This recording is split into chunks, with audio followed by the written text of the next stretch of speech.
ini sudah ada sejak tanggal 2 Mei datang ke Jawa Timur. Ini kalau kita asumsikan semua pergerakannya dari Jabodetabek ke Jawa Timur.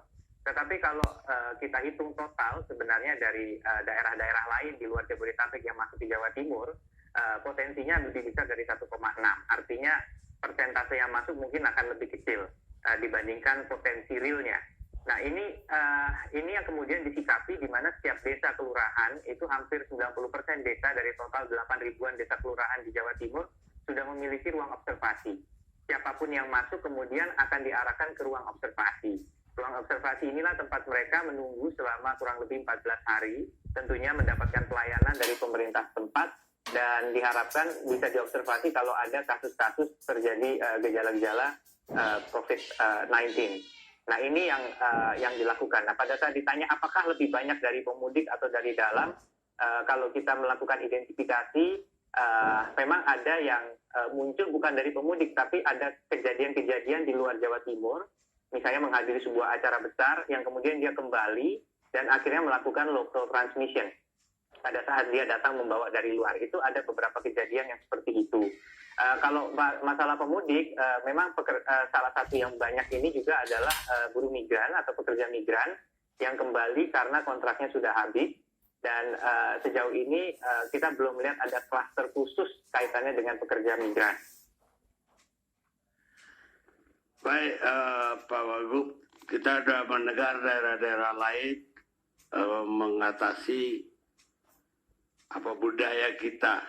Ya setiap Idul Fitri, silaturahmi, keluarga besar, apalagi keluarga kecil, sungkem kepada orang tua.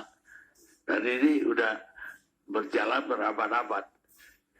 Apakah Jawa Timur juga akan mengatur ini atau membebaskan penduduknya untuk bersilaturahmi? Tentunya kita konsisten dengan peraturan. Jadi kita percaya bahwa begitu peraturan diterbitkan, itu sudah dipikirkan dengan matang dan kita di pemerintah daerah akan konsisten untuk menerapkan peraturan itu. Jadi kalau kita merujuk ke peraturan Menteri Perhubungan 25/2020, bahwasanya akses masuk maupun keluar yang tidak ada hubungannya dengan kegiatan-kegiatan yang diperbolehkan di dalam koridor peraturan Menteri Kesehatan tentang PSBB, maka itu tidak diperbolehkan. Artinya dia harus kembali, dia harus dihalau. Dan oleh karena itu tentunya pada saat ini Malang Raya maupun Surabaya dan sekitarnya, dan kita tahu bahwa Surabaya, Sidoarjo, dan Gresik yang menerapkan PSBB menyumbang kurang lebih 60% dari total kasus di Jawa Timur hanya dari daerah sini. Maka kita tentunya perlu benar-benar hati-hati bagaimana caranya supaya yang dari wilayah ini jangan kemudian menyebarkan ke wilayah lain di Jawa Timur. Maka pengetatan di exit point yang ada di wilayah Surabaya Raya menjadi penting. Otomatis tentunya kalau budaya silaturahmi, karena memang banyak sekali yang bekerja di kita sebut kawasan ring 1 ini, Surabaya, Gresik, Sidoarjo, ini yang kemudian mungkin akan ingin pulang.